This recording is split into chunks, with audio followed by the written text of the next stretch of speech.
Ms. Γκίλφοϊλ, Thank go you. to your opening statement, please. Thank you. I first off want to start and say thank you to my dear friend of many years, Senator Haggerty, for your kind introduction, for your stewardship and service to this country in multiple roles that you have done. And you're someone I greatly look up to, admire, and hope to follow in the footsteps of your great service to this country. And thank you to the esteemed members of this committee. Thank you for standing in, Subcommittee Chairman Mr. Ricketts, Chairman Risch, Senator McCormick, another great friend, and Senator Coons, who showed up here earlier today. It is with great and profound sense of honor and deep humility that I appear before you today as President Trump's nominee to serve as the United States Ambassador to Greece.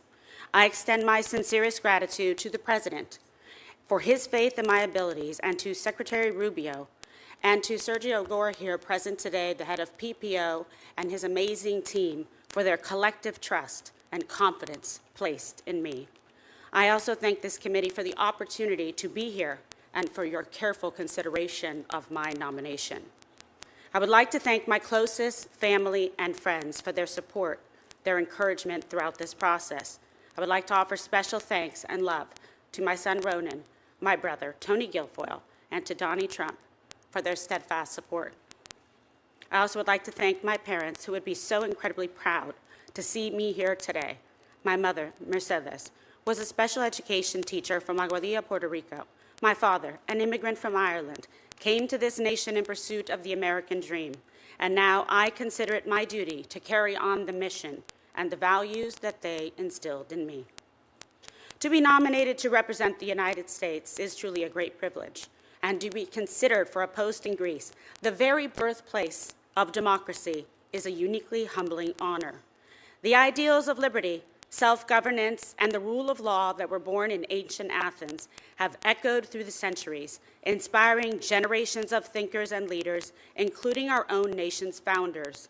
This profound legacy, which has greatly influenced the world and the formation of our own republic, resonates with my own lifelong dedication to public service and the unwavering pursuit of a more just and prosperous world through strong international partnerships. My career path has been defined by a steadfast commitment to advocacy and public engagement. As a prosecutor in the demanding environments of both San Francisco and Los Angeles, I was entrusted to be a voice for those who could not speak for themselves, and to uphold the foundational principles of our legal system. This experience honed the skills of careful negotiation, clear-eyed analysis, and the pursuit of truth, qualities I believe are indispensable to effective diplomacy. Subsequently, my decades in the media as a legal analyst and television host provided me with a platform to elevate critical issues, spotlight injustice, and champion truth on a wide range of priorities and for audiences across the globe.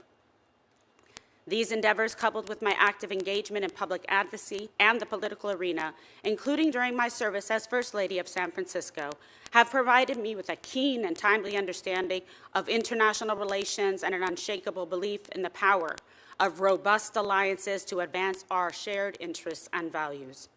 If confirmed, I pledge to bring the full measure of this experience to bear in Athens.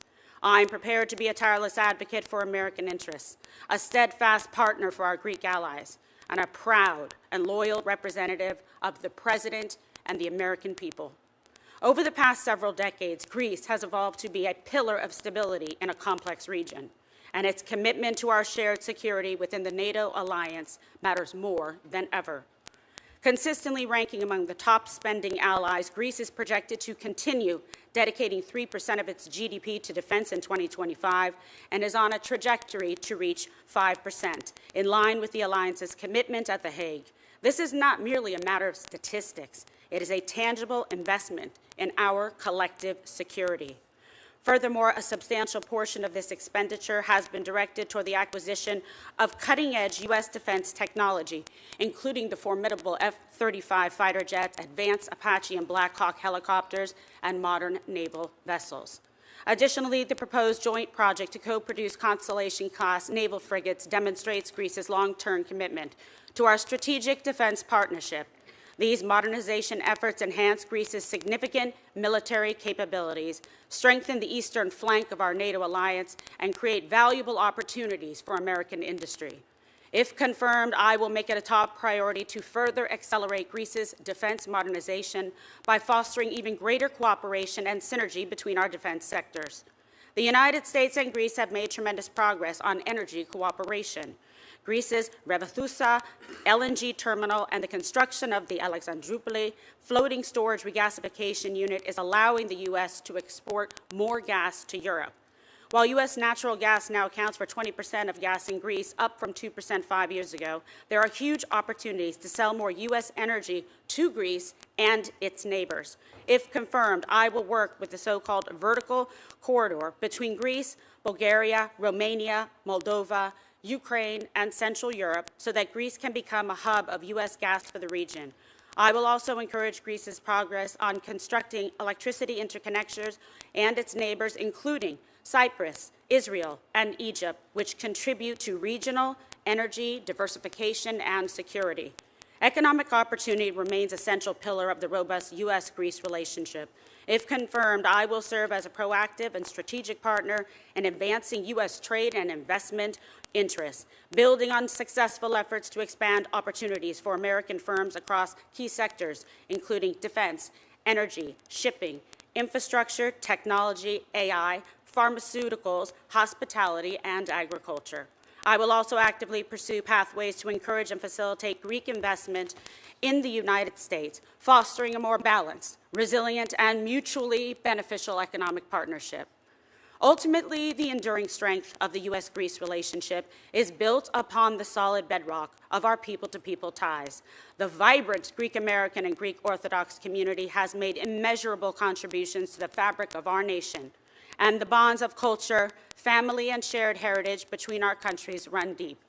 I am also deeply committed to championing religious freedom, an essential pillar of all democratic societies and a core value we share with our Greek allies.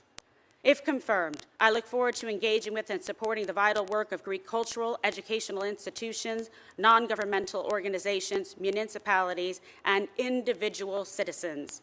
I am committed to working alongside the diaspora to further strengthen these essential human connections that bind our nations in a spirit of friendship and mutual respect. Thank you once again for the honor of appearing before you today. Thank you, Ms. Guilfoyle. Ms. Guilfoyle, if I might, just because the U.S.-Greece relationship is important to me, to my state, to our nation. Under the first Trump administration, there was a so-called 3+1 cooperation launched between the United States, Greece, Cyprus, and Israel. Give me your sense of what difference that's made, what's its current status, and whether you would commit to sustaining this level of cooperation in this structure. Yes, thank you for the question, Senator. I believe this is a very important area of concern as it relates to national security in Greece and Cyprus, Israel all being very strategic and powerful allies, steadfast and reliable throughout the years, and this has just increased under President Trump's last administration. We're looking forward to making sure that those partnerships remain intact and, in fact, foster and develop. I believe firmly, if confirmed, as ambassador to Greece, that I will work tirelessly to make sure that Greece's national security interests and our strategic allies in that partnership remain very strong and robust, working in concert and conjunction with the United States of America, because national security in those areas and those countries directly equates with national security for the United States of America. And I would ensure that we increase the commitment that has been consistent by the people of Greece to do the defense spending, buying U.S. military equipment, which they have been doing, and see to it that we are going to project to include up to 5% from them. Anything for me about why the 3+1 mechanism is particularly important? Well, geopolitically, as you know, that is a very complex region with a lot of security issues, migration issues. We saw recently what's happened. And, you know, Greece, where it occupies its place in the world, is that southeastern edge of Europe, which is pivotal in terms of its relationship, its proximity to the Middle East. So we saw then with the cooperation with our allies, making sure that American citizens that were stranded and at great risk and danger in Israel were protected and were transported with ease and efficiency despite the complex issues involving visas. Our partners, our allies in Greece were able to help effectuate that in a timely and safe fashion, bringing people through Cyprus, through Greece, and into Athens. Thank you for the question. Thank you, ma'am. Thank you all, and I look forward to working with you. Thank you. Senator Barrasso. Thanks, Mr. Chairman. To follow up, Ms. Γκίλφοϊλ, on what you were just talking about with the NATO and the importance of the relationship and how closely we are aligned. There's a military naval support activity, Suda Bay, vital U.S. military installation. I know there's going to be updates. I think $44 million has been committed to invest in new joint mobility processing center in that area. Can you just overall give us some things, what opportunities you see for increased cooperation with Greece as these upgrades are completed? Because you, I think, appropriately called attention to the fact that all of these countries have now committed to going up to 5%. They have, which I think is incredibly important. I was committed to at the Alliance and at The Hague, and that is something that I know that these countries have intentionality to fulfill and to continue that commitment that they made to us. Thank you for bringing up these questions, Senator. Suda Bay, yes, as you know, is the largest U.S. military base in Greece. It is strategically and geopolitically critical to the United States. It's been a really wonderful asset for us, for our military base, especially in that area of the world. So we're going to continue to look forward to that and make sure, and if confirmed, I plan to visit all of these facilities to deepen my keen understanding of the issues, the people, the needs, so that we maintain that strength for American interests and American national security.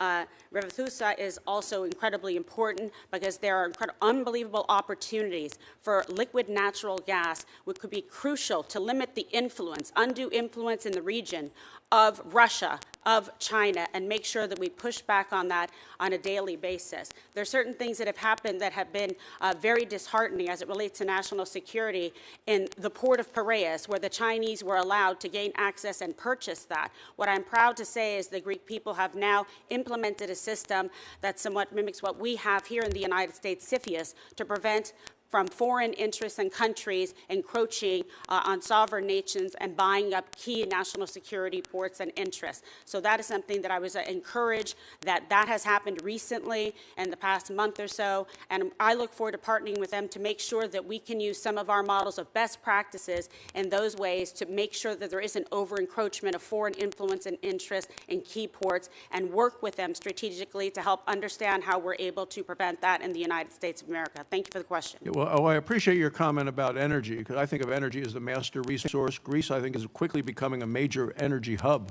in the Eastern Mediterranean. You talked about LNG. They've expanded their LNG terminals. I think they've earlier this year signed an agreement with Chevron and ExxonMobil to do more. So just generally, could you give us a little thoughts on American energy companies in Greece's energy sector, and how will you support and encourage this effort for more energy?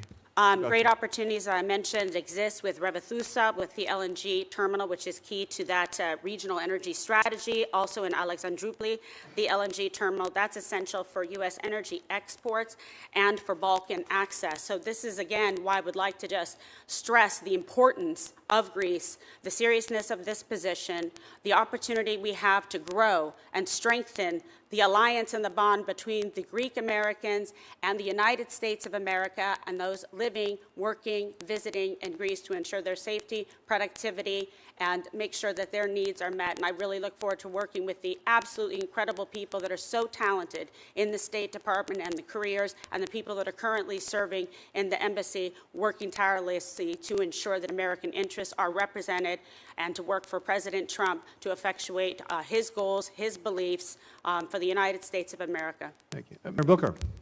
Thank you very much, Mr. Chairman. I am really excited about the U.S.-Greece relationship and the promise and the possibilities. I've been grateful, Ms. Γκίλφοϊλ, of what you've already discussed. Can we dive a little bit more deeply into some of the strategic importance of the work that we're doing and that we can build upon, I think, in the coming months with your leadership? Thank you. If you can put your microphone on, I appreciate that. So you mentioned the base in Alexandroupoli. Also, I want to mention the base at Suda Bay and how important they are to the U.S.-Greece Mutual Defense Cooperation Agreement. And I'm wondering if the administration is planning to any upgrades to those existing bases, given their pivotal strategic importance in that region, as you already discussed. And do you share the perspective that maintaining and increasing the capacity at Alexandropoli is important?